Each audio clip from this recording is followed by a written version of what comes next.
Welcome back, everyone, to Vox Markets. My name is Paul Hill, and I'm delighted today to be able to speak to Peter Harris, Exec Chairman of Northbridge Industrial Service, a growing carbon reduction firm that manufactures and rents load banks that are used to commission and service backup power supplies, alongside a geothermal and gas drilling tools business largely down in Australasia. So welcome, Peter. Hi, nice to see you, Paul. Big congrats on this morning's resilient 2020 results and positive outlook for 2021. But before we sort of dig into the details, I don't suppose you could could give us a bit more colour on the other big news, which was the group is considering selling its Tasman drilling business down in Australasia. Yeah, I'd be delighted to. This is all about focus. We had a lot of thought last year in the difficulties of COVID about which bits of the business worked really well, which businesses were slightly less performing in those difficult circumstances. And it really actually refocuses on the strengths of Crestchic, which is a really, really good business. It doesn't make Tasman a bad business. It's not. It's a good business, but it's a business that's more reactive to markets and where you can't control your destiny quite as much. And we have so many opportunities in Crestchic that we really do need to put all our organizational energy behind those. And that's the background to the decision. And what it sort will of free up time, free up investment. What sort of timescales are we talking about? Well, we've just appointed advisors who are going to be looking at this, doing the preparatory work over the next couple of months. I would imagine we're looking at something hopefully closing towards the end of the third quarter. And have you had any sort of preliminary approaches at all, or is it sort of like you just really kicked it off?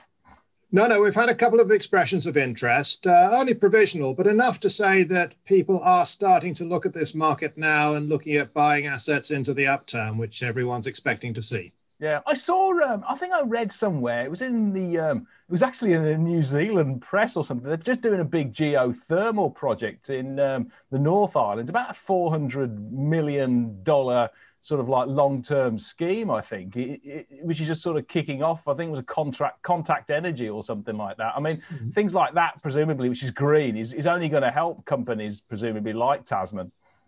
Oh, absolutely. Geothermal has been one of the pillars of our New Zealand business for many, many years, and it's actually been quite quiet over the last couple of years. But that project in particular is starting to make it very active again. Yeah, and again, a more public information. I saw on the sort of the rig counts that it's sort of stabilising out in Australia, because Australia's a strange old beast, I understand, because it's one of the world's biggest sort of like exporters of LNG, and then suddenly realised it actually hasn't got enough for its own people, and therefore has to sort of like start, sort of drilling for. I think it's on the East Coast. They're putting some sort of like projects in. So it seems that the demand picture is actually looking a lot more optimistic from Tasman, having just come through, obviously, a really tough period at the back end of 2020. Yeah, it is. And actually, the East Coast gas fields have been a prospect for quite a long time. And right back at the start of last year, we actually hired a new sales guy to operate in Eastern Australia. And he's starting to generate real traction there. And one of our projects for later this year is to open a depot in Eastern Australia to target those markets. Yeah, I mean, this isn't supposed to be a sales, a sort of like an IM for the business, but just finishing. You're doing a good job there. No, but just finishing off the Tasman side of it, with carbon capture again, because Australia's got a lot of, I understand, a lot of natural gas that it wants to be able to basically use. But it wants to turn it into sort of like blue hydrogen. And I understand sort of carbon capture is a big part of that. And again, Tasman presumably can help that whole process in capturing the carbon as the natural gas is burnt, and then pump it under the ground, presumably. That's right. And we participated in a first project off the south coast of Australia, or southeast coast of Australia, last year. And it was successful, and we're hoping more will follow.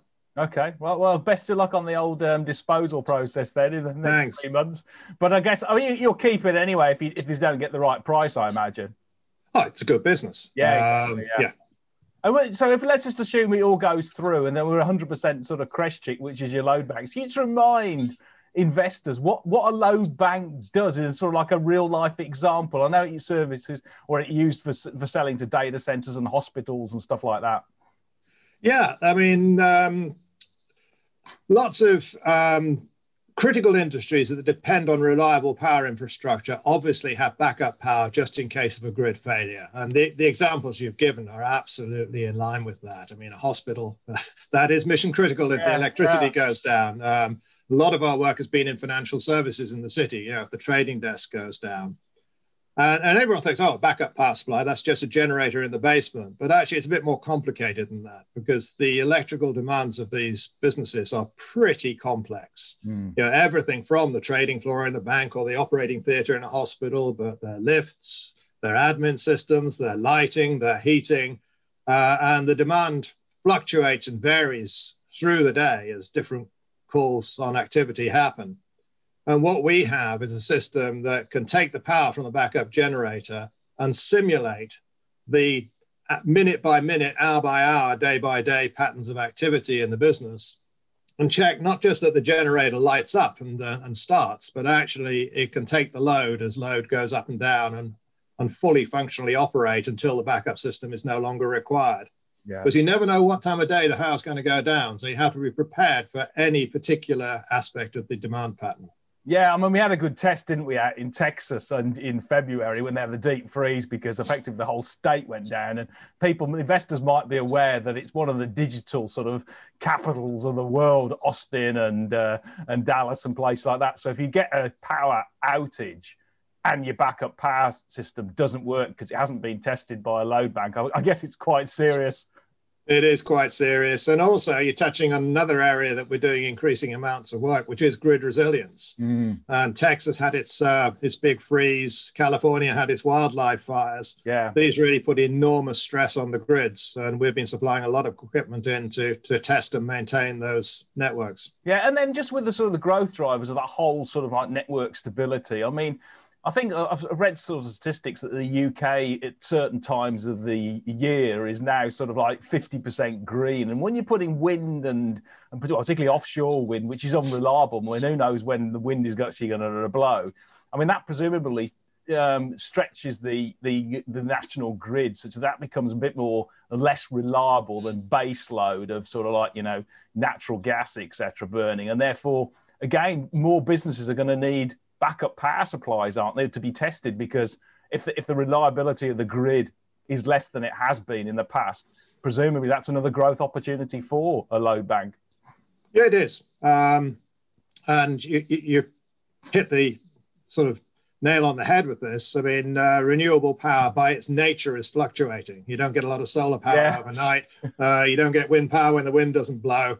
And if the rivers dry up, you don't get much hydropower either. So it does fluctuate and it places quite significant interface demands into the national grid infrastructure. Huge amount of work going on to make that grid infrastructure more resilient in the face of that, because it's only going to increase. I mean, the UK is a world leader in renewables. Those statistics are quite startling, actually, and they're ahead of most developed economies. Yeah. And they're only going to go in one direction.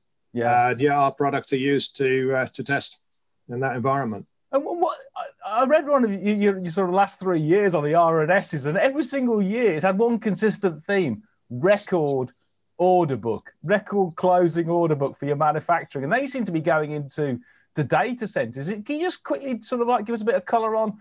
So like you've obviously you're selling a lot of these, and then you sort of like there's great demand for it, and then presumably once we get out of lockdown, we're going to start renting a lot of them as well. Yeah, we are. Well, we're already renting a lot of them. The environments for data centers are slightly more favorable than some of the more remote locations that take the really big projects, which have definitely stalled during 2020 and are just starting to reopen now, we're pleased to see. But a data center gives you two opportunities for a load bank. You've got to commission its backup power supply, and obviously that is very, very critical. But also when you're commissioning the whole plant, you've got to test how it's going to handle the heat that all the servers throw off, because they generate an awful lot of heat. And there is no better way to test that than using a load bank. So it's got twice the opportunity for us. and massive global business. I think 22% of our equipment sales last year went into load banks. 5 years ago, that was next to nothing. And again, we see that only going in one direction. Yeah. And what about sort of the aftermarket side? Is it when you've got such a big, you've got an increasingly large install base of these things, who actually services these load banks? Because I mean, obviously the ones you rent out, you do all the servicing, but presumably that must be an opportunity as go forward anyway. It's definitely an opportunity. I mean, at the moment, the primary opportunity is in the supply of spare parts. Yeah. And again, an initiative was launched about 4 or 5 years ago now to professionalize really our after sales department. And they've done a fantastic job, and the sales have consistently grown year on year, not just because the park of installed equipment's growing, which it is, but also because our penetration is better. We're better at keeping in touch with the install base and supplying the parts to it. In some areas of the world, we do some maintenance, but it is primarily around our own hire fleet. It's something we look at, and it's an opportunity for the future, probably a bit more distant. Okay, and then just sort of geographic, with all this sort of like opportunity around, and sort of like how are you sort of focusing in terms of geographic? Because obviously the States needs. We've got Joe Biden deciding he wants to spend another $2 trillion on infrastructure, and a big chunk of that actually is on renewables and network stability. Yeah. And then you've got the UK obviously going full bore in terms of its sort of like, Boris wanting to go build, and you've got HS2 happening and other infrastructure. And then I'm just guessing that if we've seen the movie twice before in these other places, continental Europe and maybe even Japan does the same. I don't know. Yeah, well, let's take all of those. I mean, the USA is a vast market. I mean, we are very much a niche product. Yeah. And that's our great strength, actually. It's a niche mission critical product. And I think that gives us a great competitive position. We're sort of protected against the smaller, less disciplined players because they're not necessarily going to give the quality of product and service that we can. And the real giants of the industry probably are more focused on their core markets than load banks. So we've got a great competitive position. But in the USA, even if it's a niche product, it's still $100 million a year plus business, of which we have a few $1 million. Yeah. So there's a massive opportunity there, massive opportunity. So how are you ramping capacity then? I mean, you're going to be, you got a record order book now.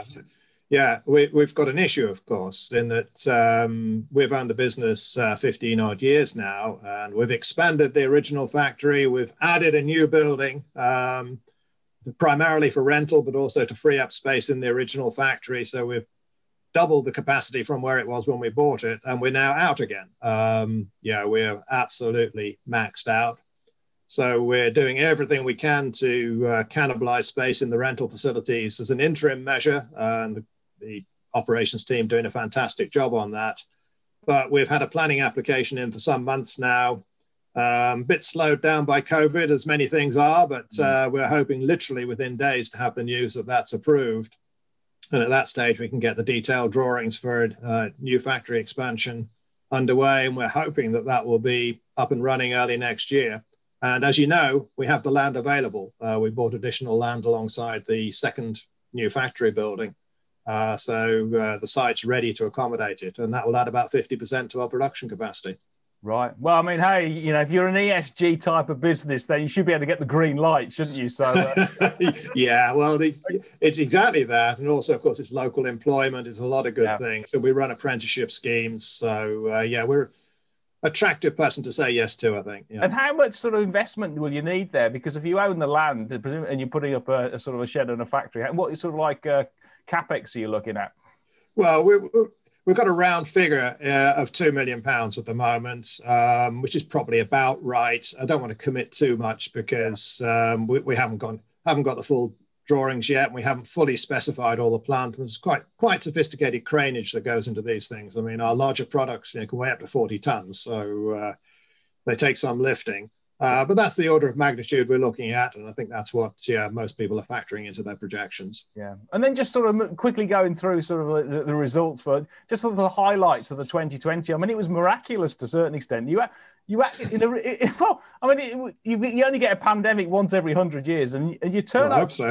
exactly, your turnover was slightly up, and you generated £1 million worth of extra cash, as in like your net debt went down by £1 million, even though you put a bit of capex into it as well. I mean, that seems an incredibly resilient result. So just quickly talk us through the highlights of that. Yeah, well, I think the first thing I have to say, a lot of it's down to people. We've got fantastic teams in both divisions and in the centre of the business, and particularly in Tasman in a way, where they're just come back into profit after some difficult years, and just as they do that, and they're seeing the grassy uplands, lo and behold, the global pandemic comes along. But they were undaunted. They just buckled down, and every bit of revenue was going, they grasped. So I think what did we do? First thing we actually went for was security. We wanted to make sure that we had a solid financial platform to work from. So we extended our bank facilities, extended our convertible loan notes. So we knew that we were going to be, had a strong balance sheet to go into it, and that gave us choices. We immediately looked at the cost base. I mean, you know us very well, Paul. We're not exactly a fat organization. So you're even leaner now, though. We're even leaner now, yeah. But lean is good. Lean is good. Yes. It doesn't just save cost; it gets decision times down. So we stripped out what we could. There was some compulsory savings in a way. We couldn't travel, we couldn't attend exhibitions, and that was several £100,000 over the year. Not something we want to save indefinitely, because you want to have your presence in your markets and your presence in front of your customers. But handy last year. The senior management team and the board took a 20% voluntary pay cut for several months to match the government furlough scheme, and we took advantage of the government furlough scheme, so we clawed a few £100,000 back there. So there was significant action on costs. We really attacked working capital. Didn't actually result in huge savings, but what it did enable us to do is, we clawed working capital back. We were able to reinvest it in our supply chain and make sure we had good availability of parts through the factory. And then we put a huge effort in the factory into safe working practices that enabled us to keep the factory open right through the year. And that impacted on productivity, as it inevitably does, but we kept turning. So it's good. So it must give you good operating leverage, presumably, going into the sort of the reopening and the vaccinations, and sort of like the economy getting back on its feet. And given we've got sort of like potentially a 10% GDP print in the second half, because everybody's going crazy. And we've also got things like the Olympics and the Euro football and stuff like that. Which need a lot of temporary power around the world and stuff. So even though they might not have crowds, they'll still need power. Yeah, exactly. Yeah. So to just quickly, can you take us through how it's fared in the first quarter, which seems to be in line with what the market is positioned anyway. But how do you see sort of like for the rest of the year, just sort of top level? Because I mean, it has to be top level. I can't give you. Well, absolutely, yeah. Because if it gives you, I mean, even an idiot like me could understand rising revenues on a tight cost base, then it must obviously give you a lot of drop through.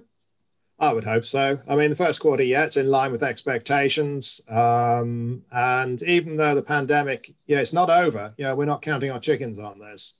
And it's lasted longer probably than we thought, even when we were putting our budgets together at the end of last year. But nonetheless, first quarter solid and in line with expectations. And we're definitely seeing signs now of some of the larger hire contracts starting to pull through in both divisions. The demand for our manufactured products is still very, very resilient. And we're not letting costs get out of control. So, we're hopeful of a good year. And the construction industry as well as picking up. I mean, you got HS2 sort of kicking off. I mean, all the plant hire guys into that industry are getting far more positive. In fact, they're not. They'll be very happy bunnies. And, it's indirect benefits to us. But you look at an HS2, it's an electric railway. There are going to be substations all over the place getting the power into the system. They'll all need commissioning. And we'll be knocking on the door. Well, we are knocking on the door. And then the last piece in the jigsaw seems to be increasing the return on capital employed, because it seems as though your Crestchic generates a really high return on capital employed compared to your Tasman. So I guess as a group now, it's sort of like as you get increased sort of higher rates in particular, and you get increase in revenues on a sort of like a fairly static sort of cost base, then that, investors can think of that sort of like increasing, I imagine. I would hope so. I mean, Crestchic last year, even with all the difficulties of the pandemic, still had a 15% return on capital. The previous year was in excess of 20%. and 20% is what we think the sort of long-term return on capital possibility is in Crestchic. Why is that? Well, it's a global brand. It might be a niche brand, but it's a global brand, very high recognition, very high quality products. They go into mission critical services. And fortunately, we're aligned to what I call the new economy. I suppose it's not the new economy anymore, but a more digital, more green economy plays to the strengths we have in Crestchic. So we would expect those returns on capital to remain high, even as we invest and even as we grow the business. Tasman has historically had lower returns on capital, which is one of the drivers for moving it on. We think there might be owners out there that who are in that area of business and can do a better job than us. And then the other thing we're looking at very hard is the cost of the centre. You have to have a centre in a PLC, but we want to make sure that every pound is spent wisely. Yeah. And then just on the funding side, I saw in the statement that you're sort of going to have a look at the convertible in Q1 or Q2. Can you just walk us through sort of the 4 million convertible? I know you've repriced it to 90p, I think, but how are you going to just to give us a bit of colour on what your sort of line of sight is on that?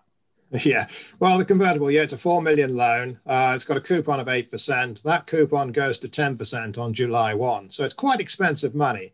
But it was a facility that was taken when times were tough some years ago, and it's done very well for us. We have absolutely no regrets about going into it. It's convertible into shares. The new strike price is 90p. So that translates to about 4.5 million shares in round figures. We have two issues with it, really. I think one is the cost, and one, the uncertainty of having that potential overhang and dilution out there. And we want to just crystallize that. We're having very constructive discussions with the banks about new facilities, which will be simpler and lower cost, better equipped to fund the growth that we see in Crestchic. And we're making sure that those facilities include enough to take out the convertibles. And we have a very good relationship with the bondholders of the convertibles. So this is not something that's going to be done to us or we're going to do to somebody else. It'll be done cooperatively. And we'd probably like to see some degree of conversion and some degree of redemption. And I suspect that's where it will end up. Right. And I'm guessing it will reduce, because it's a sort of like 8 or 10% interest rate, it's going to reduce your cost of capital, isn't it? So it's going to help on the rental side. I would really hope it does reduce our cost of capital.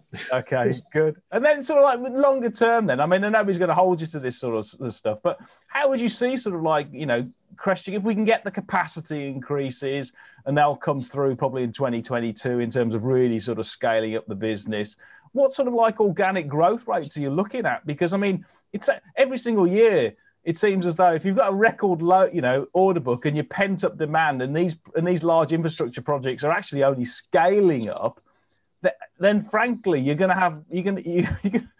have huge demand for load banks worldwide for a long time. Yeah, well, we'd hope so. I mean, we're not going to set ourselves out sort of stellar growth targets that we'll never meet, but we would hope that we would have, superior rates of growth for the foreseeable future from the market dynamics we're facing at the moment. Okay. Well, let me sort of like put some numbers, because I've put some numbers together, and I reckon if you just did 10% per annum over the next 5 years, then you'd get to, by 2025, just over 50 million of turnover. That would be assuming that Tasman was still in the business, but obviously that has got 12 million of Tasman in there. And then that gets you to sort of like an average return on capital employed, fully diluted, of about 15%. And on valuation terms, that comes out, I mean, just doing the maths, comes out £1.85. And I think your shares are only about £1 at the moment. So that's right. Yeah, that's right. Yeah. So I hope people will listen to this blog and read your numbers. Well, I will publish them anyway. So I'm sure they'll be read. Yeah. But just on the sort of like the security wise, because you've been depreciating these load banks that frankly don't depreciate. As I understand it, they just carry on going. It's an accounting treatment. but the market value is roughly, as I understood it, is roughly around about £50 million for the replacement value of your whole fleet of. Is that about right for your load banks, or can you remember, or is it? Okay, I mean, gosh, you're asking me a number that I would hate to be a hostage to fortune. Certainly, the replacement value is very significantly higher than the book value. Our depreciation policy is straight line over 10 years. We've got load banks in the fleet out on hire that are 20, 30 years old. They're not necessarily completely the same as they were when they were built. We upgrade the control systems. We certainly keep them in very, very good order. But it's a real asset for us, and an asset that would be very difficult for a competitor to replicate. Well, you just can't manufacture these things quickly, can you? No. And we're pretty coy about selling the used ones, Okay. And then sort of just finally, then just summarise the sort of the next sort of your 12 months in terms of news flow. We've obviously got the disposal, we've got the convertible, and I think the AGM's in June. But you could just go to just to top level, sort of like what investors can think about in terms. Yeah, I think what we'd like to see now is we're seeing the signs of the larger rental projects coming back in both divisions, and we're hoping that will turn into hard evidence soon, and we can feed that through into the marketplace. And I think that will give investors great comfort that the world is returning to normal. We'll have the factory project. We can confirm that planning's come through on that, groundbreaking on that, and when that will be commissioned. We'll have the convertibles, and then we'll have the progress in our sort of major markets that we're targeting. So we've got a lot to talk about over the next 12 months. And then H2, presumably, if the Bank of England chief economist is right and says we're going to have a rip-roaring economy in H2, and likewise the Fed saying the same, then presumably that's only greater economic activity has only got to boost the likes of Crestchic. Well, it can only help, can't it? Yeah. Okay, brilliant. Well, thanks very much. Thanks very much, Peter, for your time. And if any investor would like to follow Northbridge Industrial, then please just click the button on the website, and you get all the news straight into your inbox all the time, with plus all the commentary. So, very best of luck, and look forward to hearing how the business fares over the next very exciting 12 months. Yeah, it's going to be exciting. Paul, it's great talking to you. Thank you. Thanks a lot. Bye.